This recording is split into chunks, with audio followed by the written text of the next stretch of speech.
women who took on new roles as a result of being here during the war. Some who you know, like Dorothea Dix and Clara Barton, but you probably don't know all about them because they are both quite remarkable women. History books will say, and Clara Barton, she founded the American Red Cross, period. Really? Was it hard? Did that require any effort? Did anything happen before that? All of that, you know, it's just, then they got the right to vote.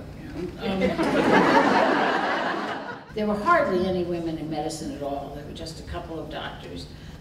One of them, Mary Walker, was a surgeon, and she came to town, to Washington, thinking she'd get a job with the Union Army.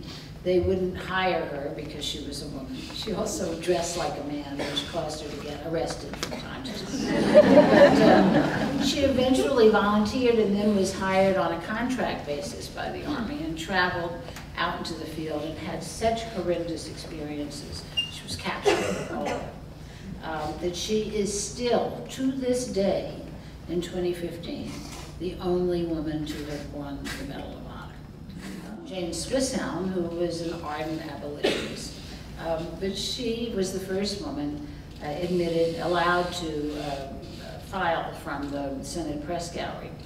But she was soon kicked out of the Senate Press Gallery for writing vicious truths.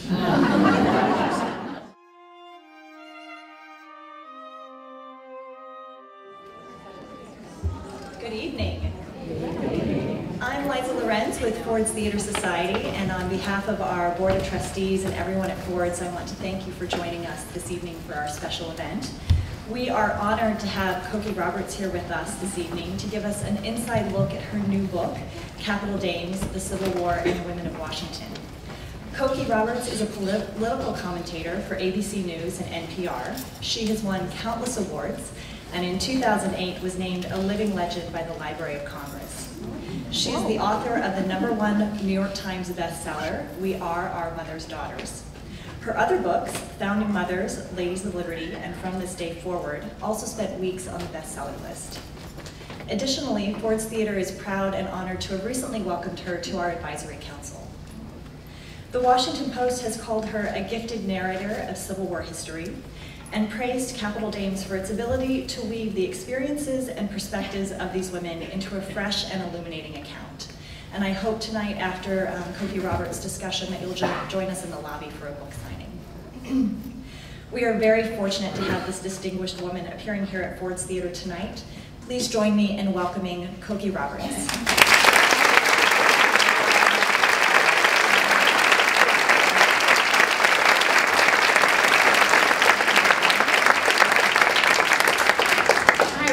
Exciting is this to be able to stand on the stage at Ford's Theater? I mean, really, and a lot more fun than sitting in the Benghazi committee hearings.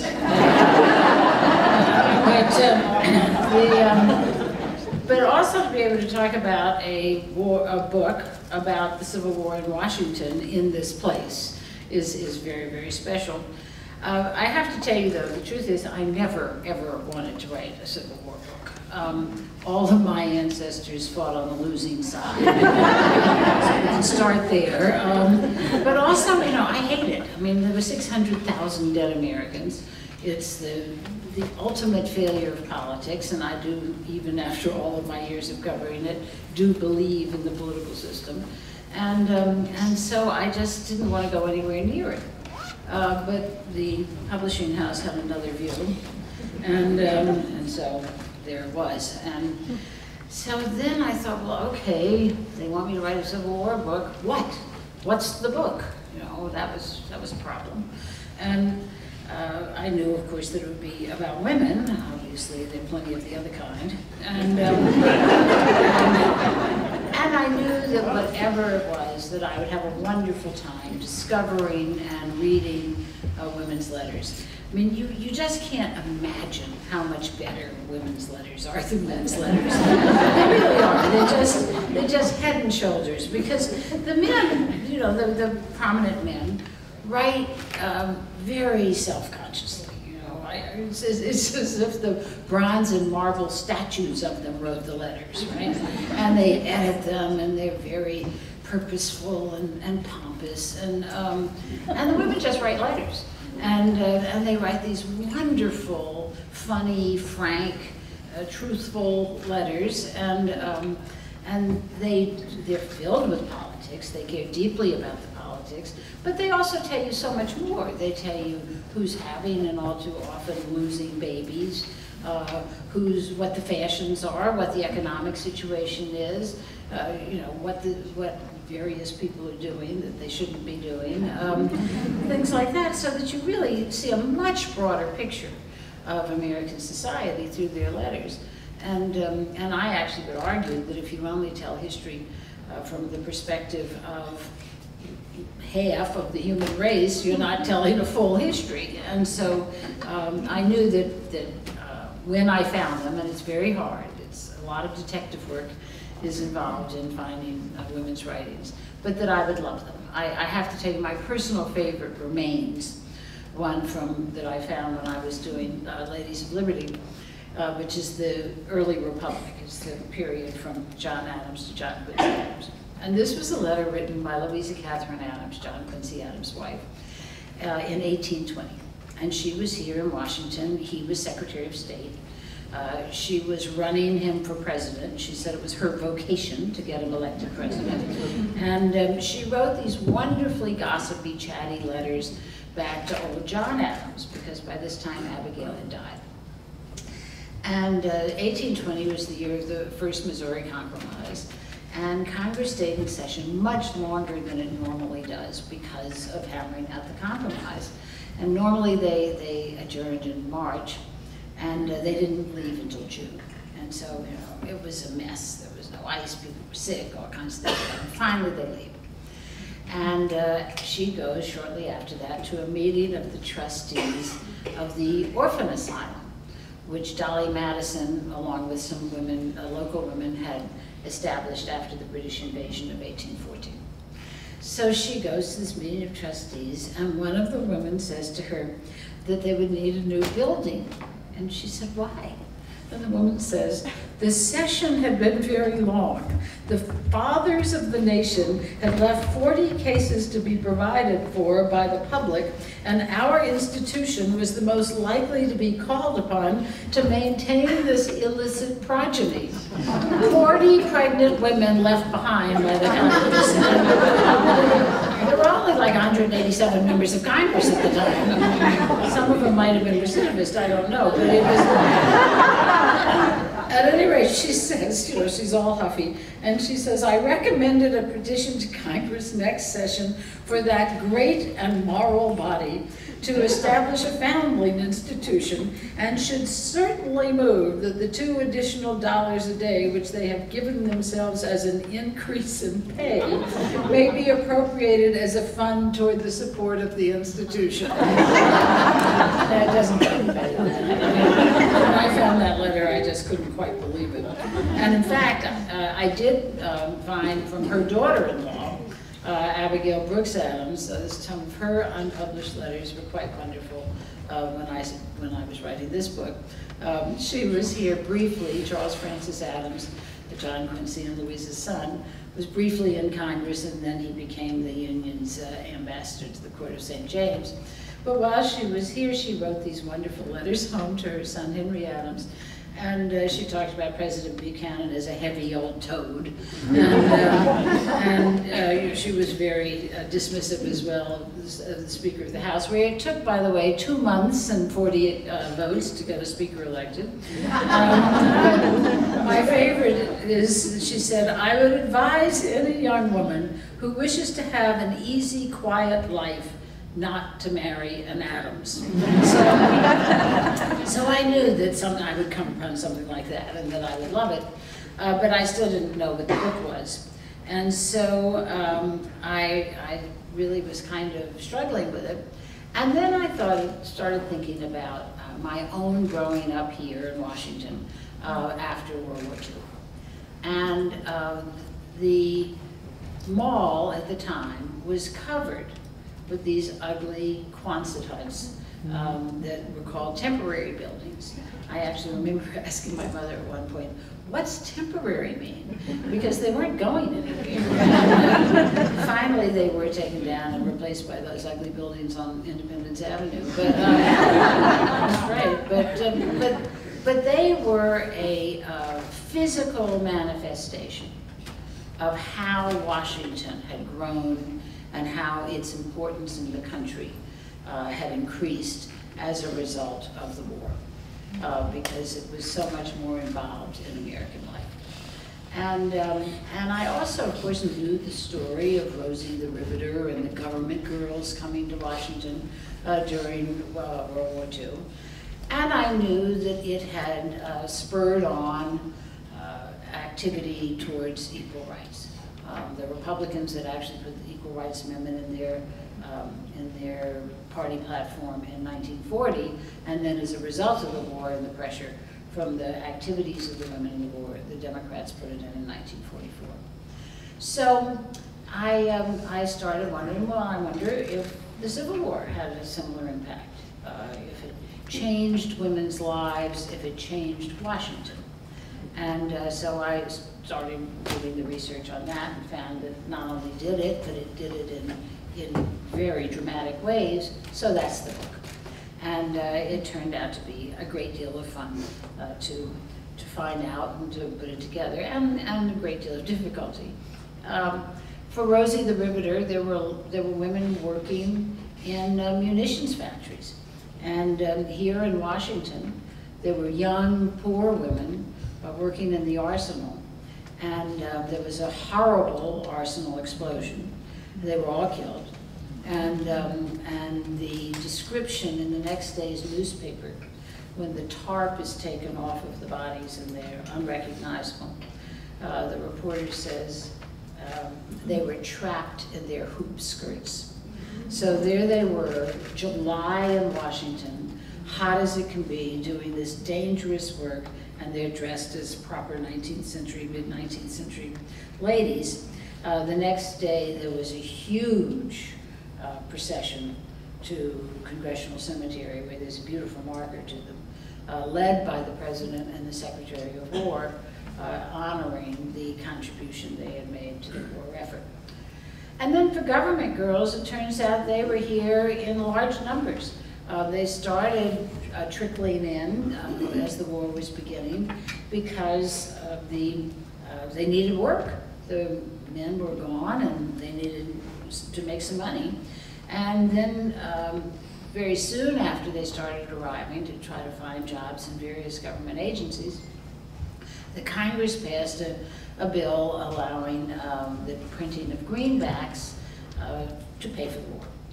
And those of you who've been over to the Bureau of Printing and Engraving know it's so much fun to watch, you know, money. These great big sheets of money come off the printing presses, and now, of course, they're cut up by machines. But then it required someone sitting with a pair of scissors and cutting out bill by bill by bill. And the Treasurer of the United States, General Skinner, said, well, women are just better with scissors than men. He also allowed us how we could pay them less.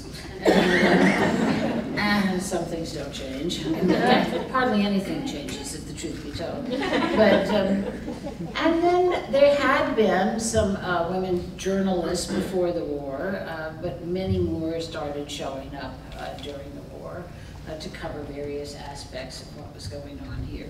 The first was one of them who came back, actually, during wartime. She had been here and then left, was Jane Swisshelm, who was an ardent abolitionist.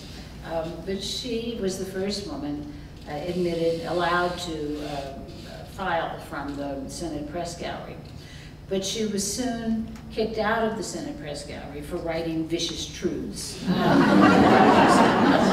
wrote that Daniel Webster was a drunk. And it was just the first time that, you know, a woman had actually said what was going on. When the men were saying, why would you write about such a thing? And then there were women who took on new roles as a result of being here during the war. some who you know, like Dorothea Dix and Clara Barton, but you probably don't know all about them because they are both quite remarkable women. Dorothea Dix had been here again before the war to lobby for the mentally ill and did succeed in getting St. Elizabeth's established. But she was so influential and so well known already before the war that the Senate gave her a little office in the Capitol from which to do her lobbying. And then she left and came back and went to the Surgeon General and said she would be the superintendent of female nurses. But there were no female nurses, and it was not a trade open to women at the time, except for Catholic nuns. And so she established the female nursing corps, so it opened a whole new line of work for women. There were hardly any women in medicine at all. There were just a couple of doctors. One of them, Mary Walker, was a surgeon, and she came to town, to Washington, thinking she'd get a job with the Union Army. They wouldn't hire her because she was a woman. She also dressed like a man, which caused her to get arrested from time to time. But she eventually volunteered and then was hired on a contract basis by the Army and traveled out into the field and had such horrendous experiences. She was captured all that she is still, to this day, in 2015, the only woman to have won the Medal of Honor. Was Mary Walker in the Civil War. And then Clara Barton, you know, this is one of my favorite pet peeves. History books will say, and Clara Barton, she founded the American Red Cross, period. Really? Was it hard? Did that require any effort? Did anything happen before that? All of that, you know, it's just, then they got the right to vote.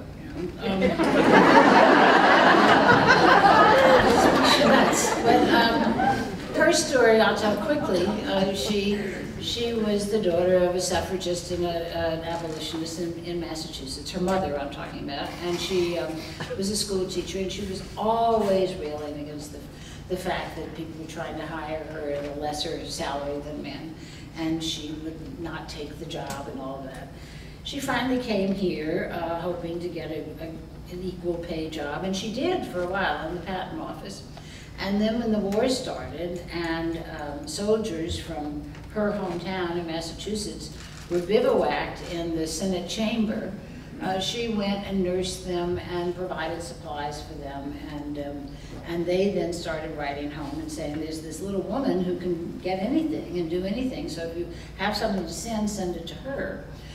So then when she had 3 warehouses full of supplies, the Quartermaster General allowed her to go to the front. And as you know, through the war, she supplied the soldiers and nursed the soldiers and was in incredibly dangerous situations. Antietam was the place where she was called the angel of the battlefield by the doctor who was in charge. We were so thrilled to see her show up, and at one point she was lifting a soldier to give him some water, and a bullet went right through her sleeve and got him. But so she was living this very dangerous, very exciting life that energized her and really did make her able to do all kinds of things. At the end of the war, one of the last communications of Lincoln was to tell people that they could apply to her to try to find missing soldiers. And as you probably know, her missing soldiers office is now over on 7th Street. It was found totally accidentally, and if you haven't been, go. It's a wonderful little museum. But she then found tens of thousands. She answered something like 63,000 inquiries about the missing, found tens of thousands, got them reunited, but also identified the dead.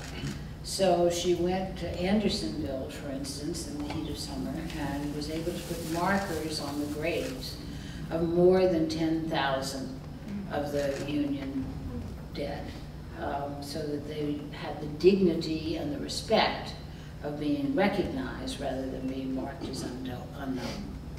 She then did go to Europe, where she did discover the International Red Cross, and after a little brief stint in the Franco-Prussian War, she came back here and she did establish the American Red Cross. But in order to get it, to make it really viable around the world and to have the kind of impact that she wanted it to have, it needed to align with the International Red Cross.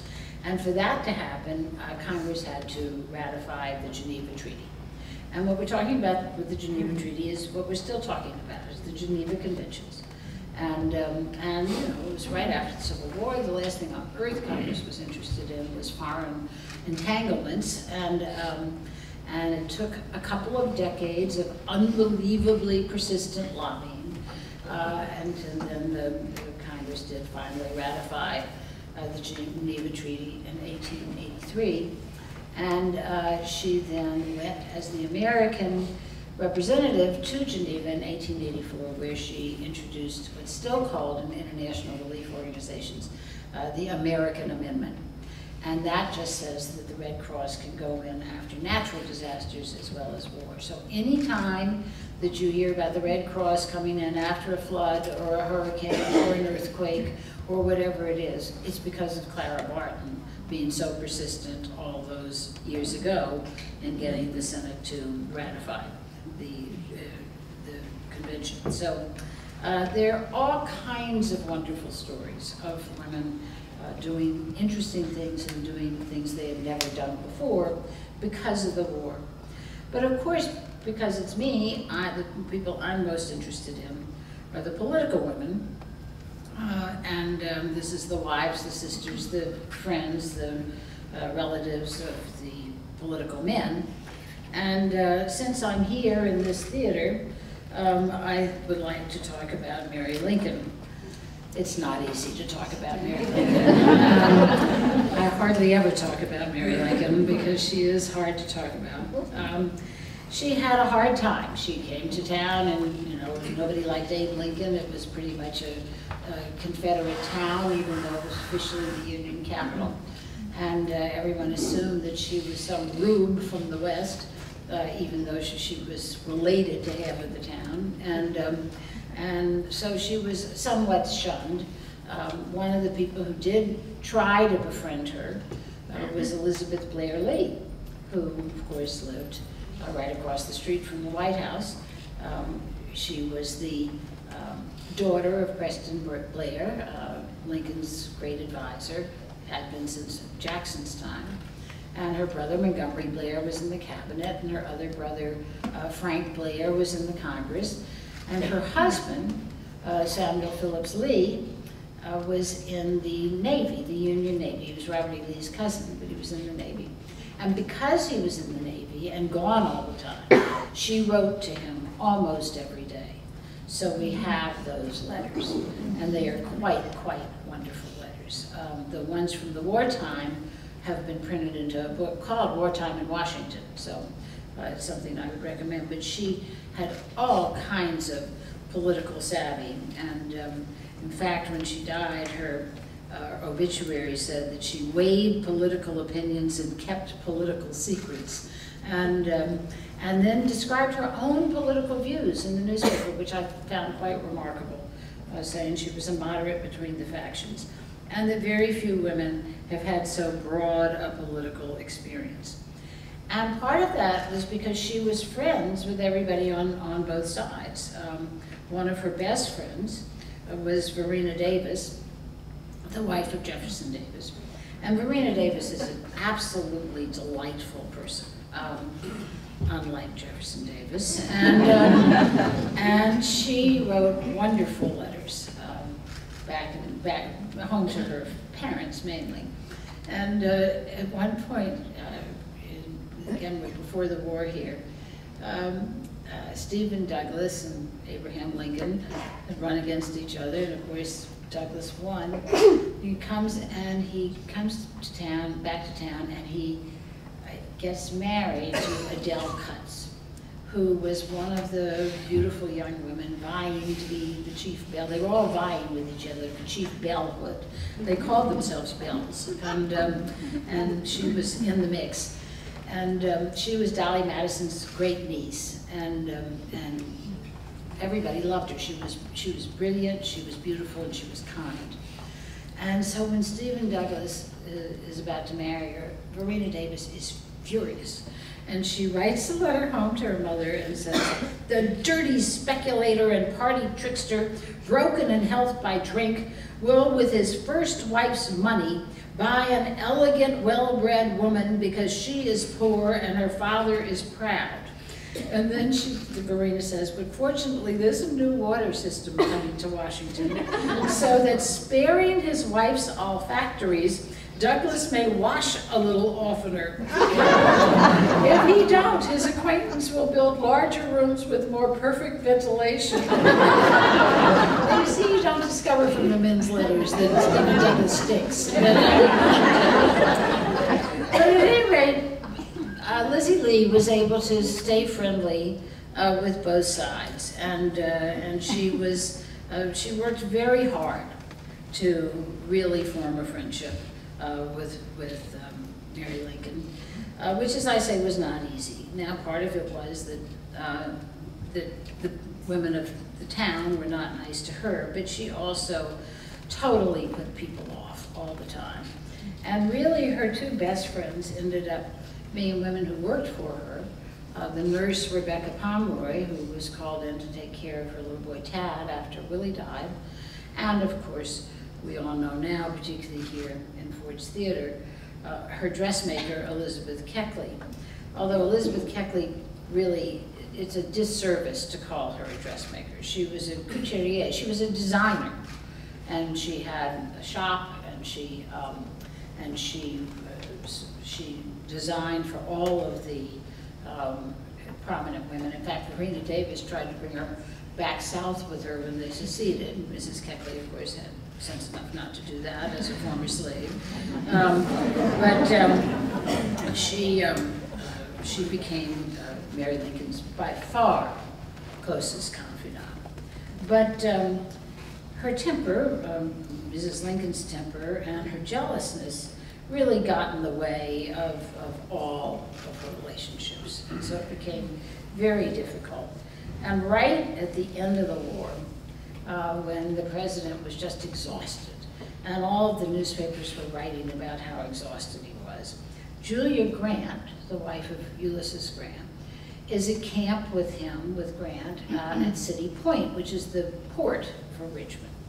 And they were living on ships in the James River. And she did not know Mrs. Lincoln at the time, and she said, "Wouldn't it be nice? The president just looks exhausted." She said to her husband, "Why don't you just invite him and Mrs. Lincoln to come down here for a few days and see the soldiers that will revive them."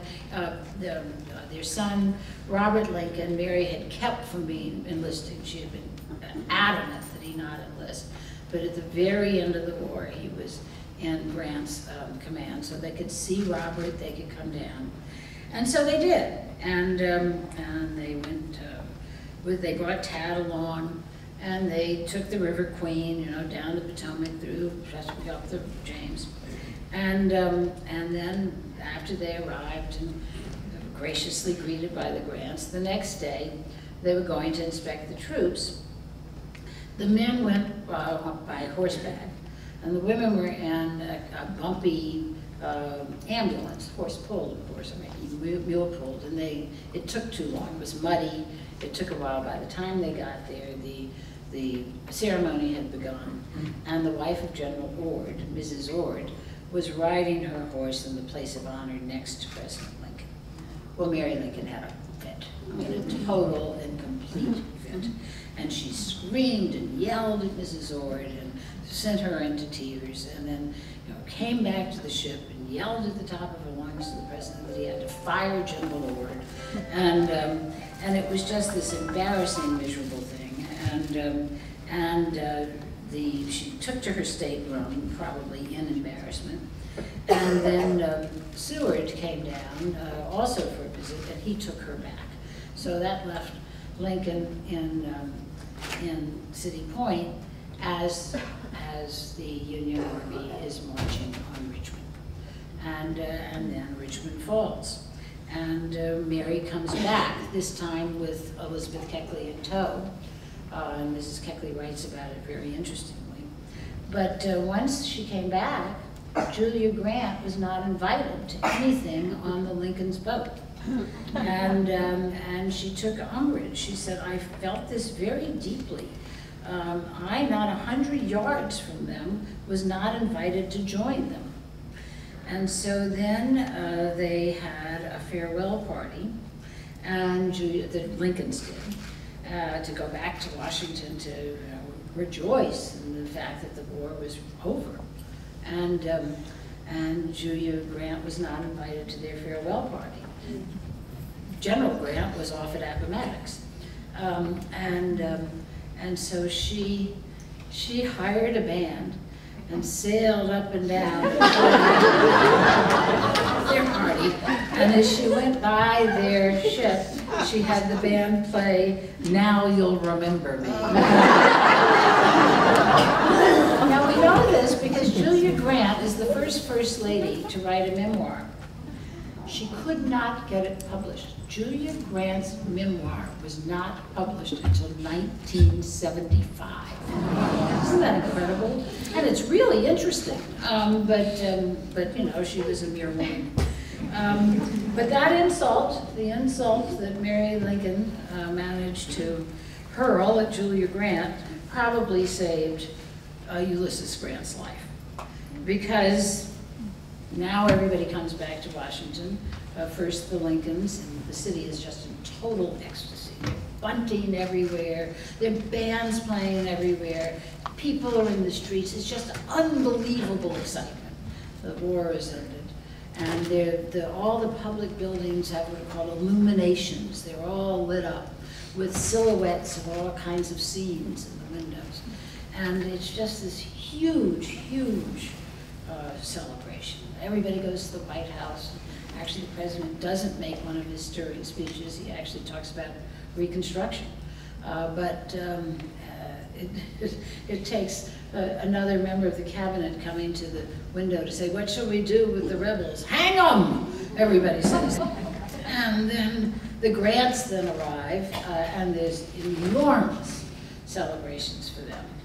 And then the next day is Good Friday. And Mary Lincoln is going to go to the theater. Now, Abraham Lincoln loved the theater. He was probably our most theater-going president. He went to the theater all the time. It seemed to be his great relaxation. That particular day, he was tired and didn't particularly want to go to the theater. But the newspapers had advertised that he would be at Ford's Theater and that General and Mrs. Grant would be his guests. And so he did not want to disappoint the owner, the public, and he didn't want to disappoint the owner of Ford's. But Julia Grant absolutely, totally refused to go to the theater with Mary Lincoln. And she said, as soon as I received the invitation to go with Mrs. Lincoln, I dispatched a note to General Grant entreating him to go home that evening, home was New Jersey, that I did not want to go to the theater. And they didn't, and they lived. She later realized that there had been this a whole suspicious series of events that day, with people riding by their carriage and coming onto the train with them as they were coming to New Jersey. So she very much felt that the assassins were in their midst, but he survived because he wasn't here. Well, of course, we all know what happened that awful night. When the president was then taken across the street, Mary Lincoln wasn't allowed into the room because she just had Edwin Stanton, the Secretary of War, crazy. And he just said, get that woman out of there. And so she was taken to the White House, and then when the word came that the president had died, she basically went out of her mind. And she stayed in the White House for 2 months. I mean, whatever else you want to say about Andy Johnson, he at least let her stay in the White House for a very long time.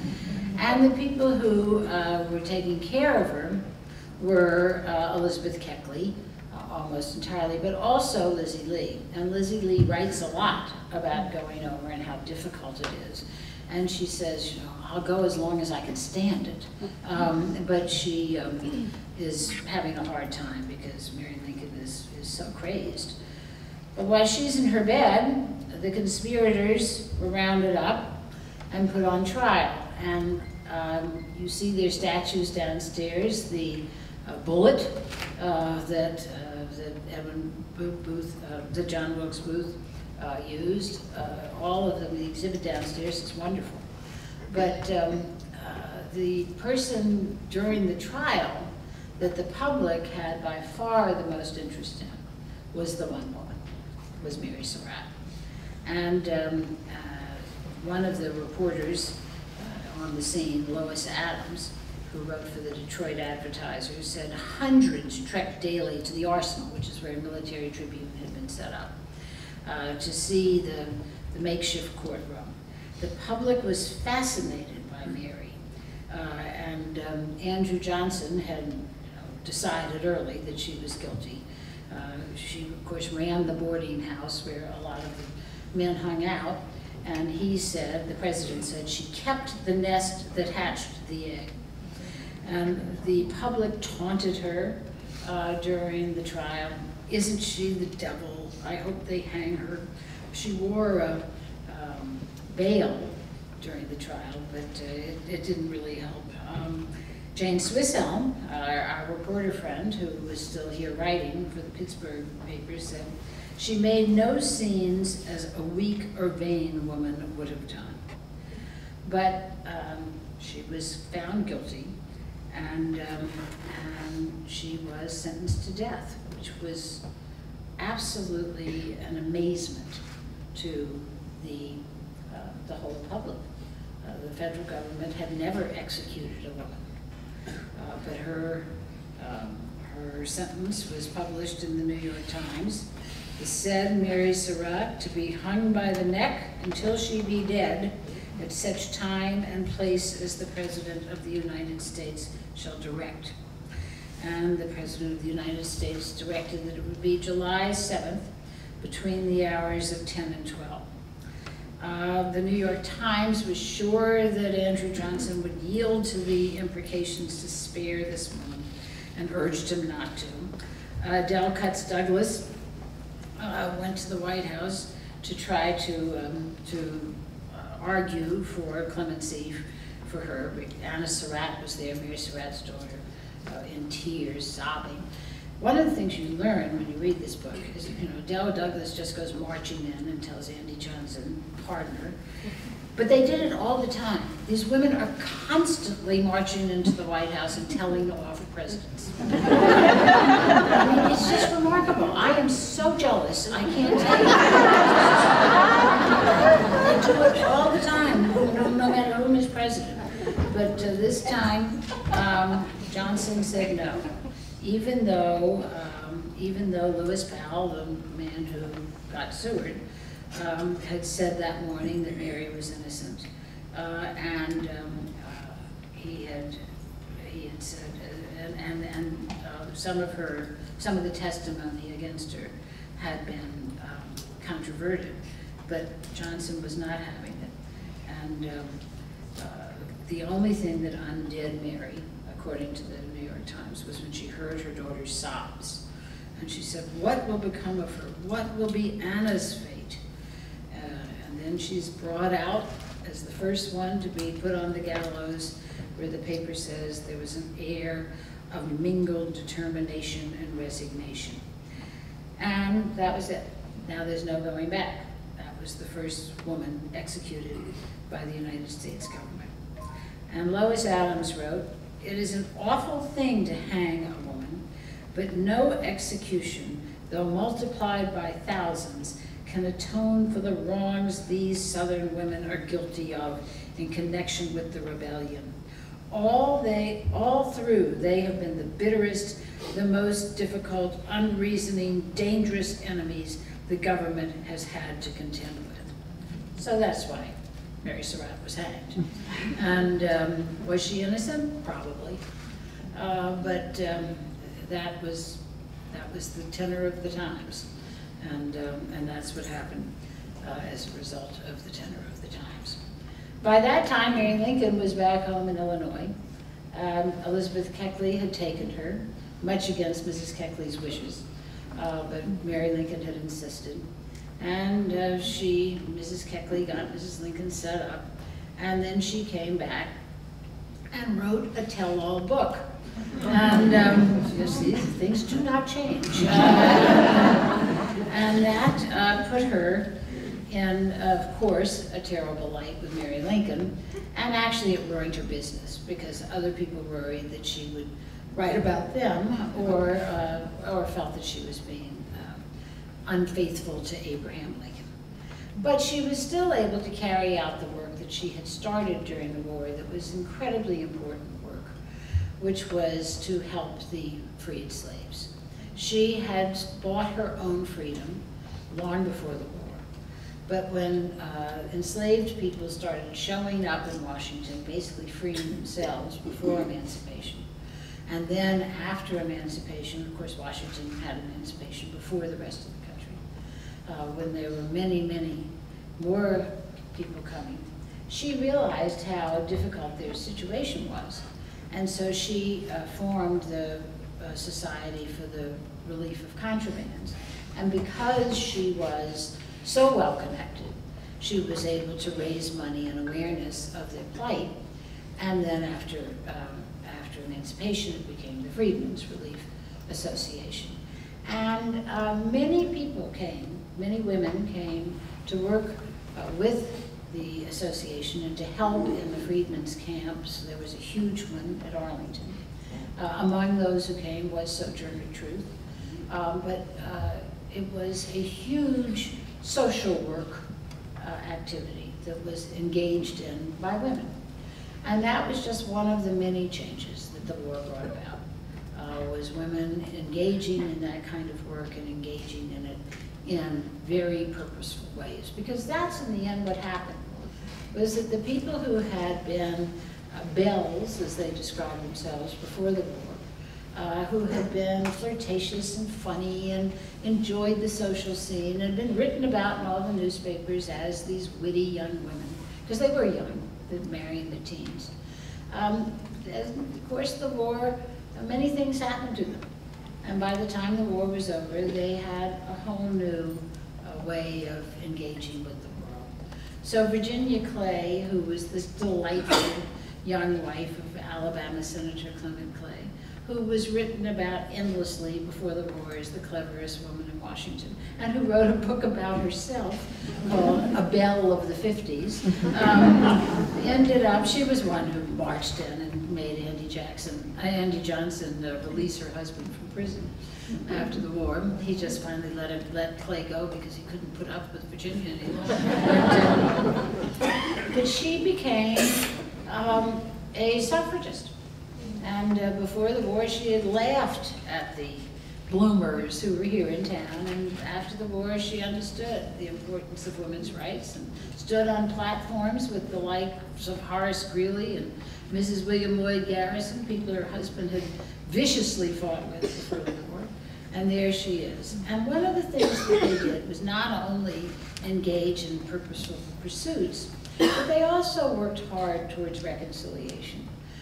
So Rena Davis, for instance, after the war, after Jefferson Davis finally died, because it was really a troubled marriage, and among other things, he had at least a flirtation with, if not more, with Virginia Clay, who was Verena's friend.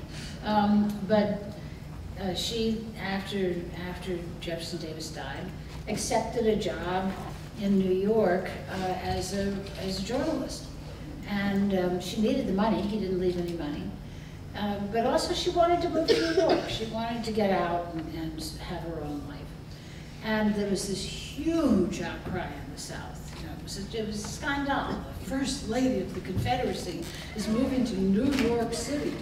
But you know, she had never been fully accepted in the South. In the same way that Mary Lincoln was suspected of being a Southern sympathizer because she had brothers in the Confederate Army. Verena Davis was suspected of being a Northern sympathizer because her grandfather had been the governor of New Jersey and she'd gone to school in Philadelphia. And also she was not fair-skinned enough to be a perfect Southern belle. And so her olive complexion was often commented on. So when she was moving to New York and it was all in the papers that this was horrible, she wrote to her daughter and said, "I am free, brown, and 62. I can go wherever I want." But when she got there, not only did she write and did she have a very sort of scintillating salon, she befriended Julia Grant. And it was page 1 news in all of the newspapers that the First Lady of the Confederacy and the wife of the general who had defeated the Confederacy had met and then became friends. And Mrs. Davis went to the dedication of the Grant Memorial very self-consciously in a move towards reconciliation, which these women were doing in all kinds of ways, in writing, in forming organizations like the DAR, where Lizzie Lee and Sarah Pryor, a Southern woman, came together to reach back in our history to a time when we were all together.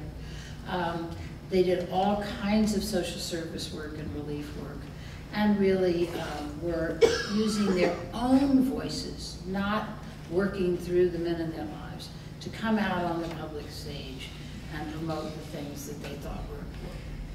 And so by 1880s, at a Memorial Day, another thing that the women put together, Memorial Day address, Clara Barton was able to say that the woman was at least 50 years in advance of the normal position which continued peace would have assigned her. So that's what the book tells us about. I'm delighted to be able to share it with you in this special place, and I'd love to take your questions. Thank you very much.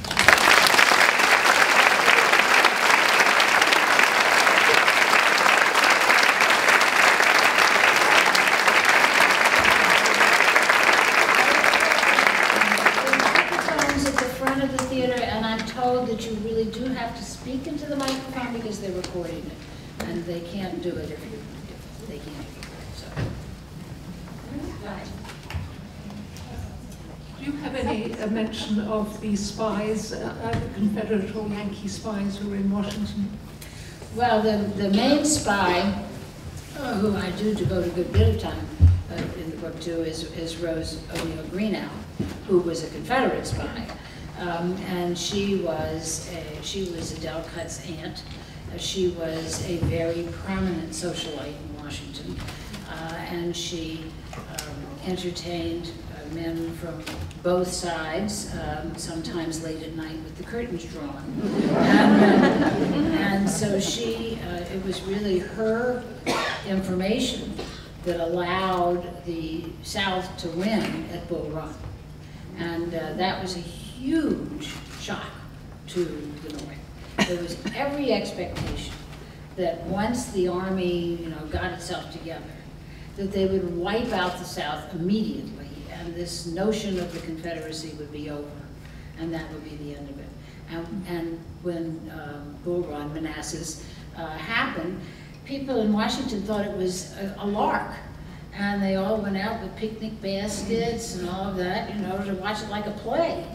And then when the North lost, and there was a lot of carnage, and as the Union troops are retreating, coming towards Washington, they're hampered in their retreat by all these members of Congress who are sitting around with picnic baskets, and so it was a total mess. But she was completely responsible for that, and was given great credit for it by Davis. She was eventually imprisoned, first in her own house, and then in the old Capitol Prison, which was a building across from the Capitol. It's where the Supreme Court now stands, and she was railed against it, and again, all of her gentleman callers came to see her and all of that, and she finally was released to Richmond and went, and when she got there, Davis said, "We owe you a great debt of gratitude." Then he writes to his wife and says, "She doesn't look as good as she used to." Thanks. you know, no kidding, she's been in prison. He then sent her to London to propagandize for the Confederacy and try to get the British to recognize the Confederacy. She wrote a memoir, which was part of the propaganda, which is very interesting, and you know, clearly her point of view. And then was coming back, and her boat could not run the Union blockade into, I think it's Wilmington, North Carolina, I guess. And so she had to get into a lifeboat. It ran aground, and she drowned. The story has always been that she drowned because she had gold for the Confederacy sewn into her dress, and it pulled her down and drowned her. And recently somebody told me they found her dress and there was no gold in it, and I don't want to know that. You know, it's too good a story. And it's entirely possible somebody stole the gold, but that was the story that was told at the time. I had a question because it seems that history is usually the story of what we can get access to, and the story that we can get access to is often that of the powerful and those who have resources. To what extent did you explore ways to get the voices of those who were not rich and powerful, and Right. that kind of information? So, you're quite right that we are dependent on writing. And if somebody doesn't leave writings, it is very hard to hear that person's voice. Now, what has happened really since in the post-World War II period is there's been a lot more written from the bottom up than the top down. And it sort of started because of the GI Bill and people going to college and wanting to write those kinds of histories. What was left out of those histories, however, was the story of the women of the rich and powerful and their tremendous influence. And really, with the exception of a couple of good Abigail Adams biographies, when I wrote Founding Mothers in 2004, there was nothing written about those women. That's changed since then. There's an excellent Dolly Madison biography. There are other things, but so I felt that those stories needed to be told. But it's also true that when you try to tell the stories of someone, for instance, you know, I can tell Elizabeth Keckley's story because she wrote, but it's very hard to tell the stories of most people who are not educated people because we don't have the records, and you do have to have the records to tell the story. Hello. My question is, if Abraham Lincoln had not I'm sorry. My question is, if Abraham Lincoln had not been assassinated at the conclusion of the war, what would have been different in the first few years right after the Civil War? You know, what Lincoln had outlined by way of his plans for Reconstruction was very generous toward the South. He basically said that people couldn't serve in Congress again, but that they could keep all of their property except slaves. Slaves would, of course, be forever free. That other than the high-ranking military people and the high-ranking government people, there was a mass pardon. And it was a very complicated formula of how you would come back into the Union. It had to do with 10% of the votes in an election. It's in the book, but it's a long, complicated but and of course that just all went out. He would have had a fight. He would have had a fight about that. The radical Republicans certainly would have fought. But what happened then was that, you know, Johnson came in, and Johnson really was a racist, and people didn't understand that about him going in because he had stayed in the Union from Tennessee.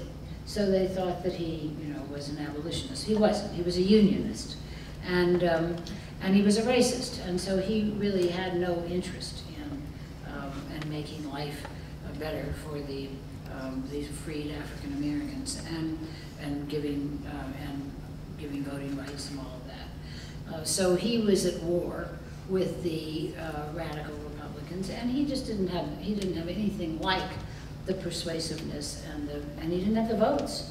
And so Then what you had was Reconstruction as a military occupation, which really did improve what was going on for a lot of people of color. But that then was completely defeated by the next administration, and then you got into basically slavery by another name. And a lot of the people who had been in Congress arguing for slavery before the war were right back in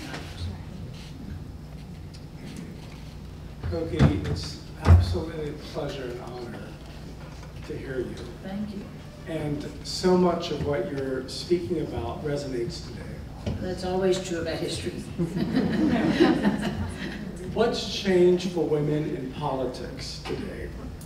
Oh, And why is it so hard for a woman to become president in this country? well, what's changed for women in politics is night to day.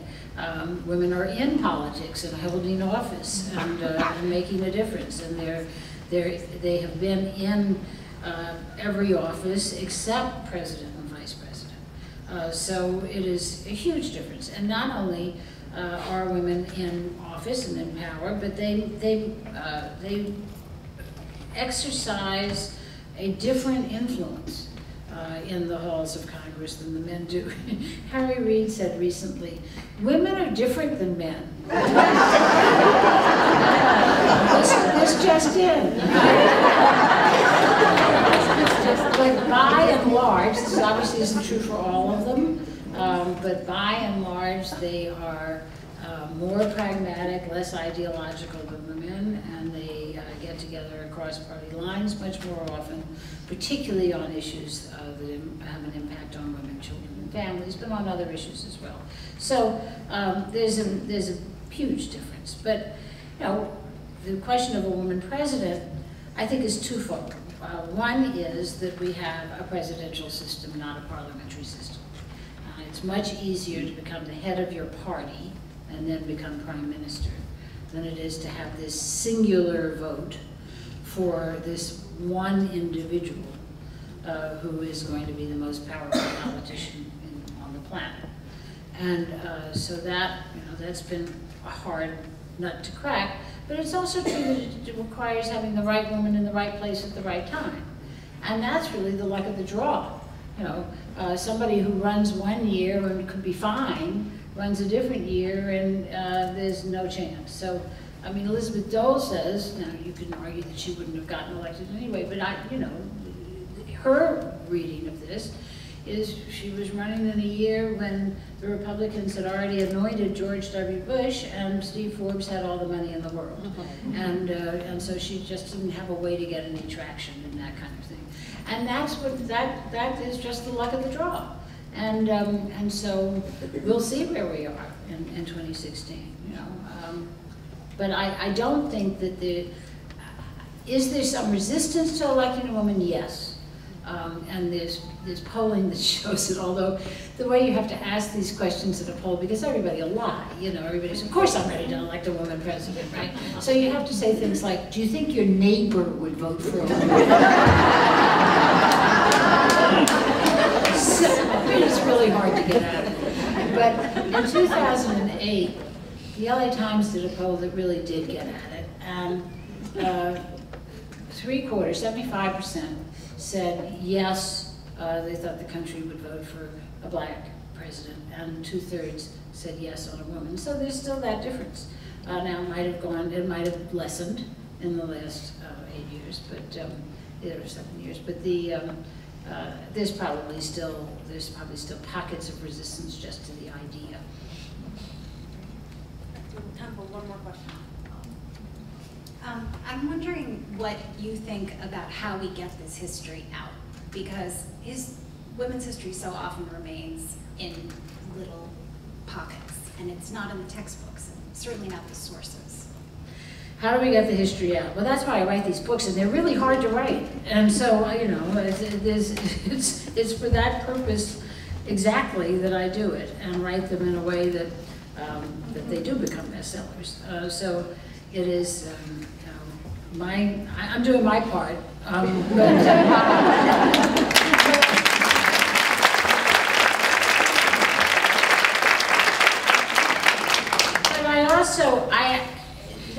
textbooks are just horrible, but they're just awful. And they make history boring, which really is hard to do. You know, history is gossip, for God's sake. And, you know, and they make it about, you know, and then this battle happened on that date, and, you know, that kind of thing. But what is happening more is more of an awareness in the sort of professional historical community that you need to make it livelier and get these kinds of books into the classrooms and that kind of thing. And the historical societies have gotten much more friendly towards kids and towards users and all of that. Most of them no longer see themselves as the keeper of the tablets that can't be seen by anyone, and which was true.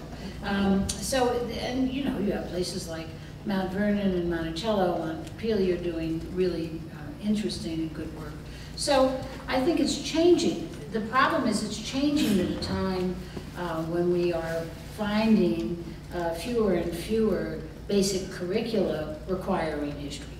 And that's a real problem because you really cannot understand the context of what's going on today unless you do understand what came before and see why people established the system of government that we have and how difficult it was along the way to keep it, particularly in the Civil War period, obviously.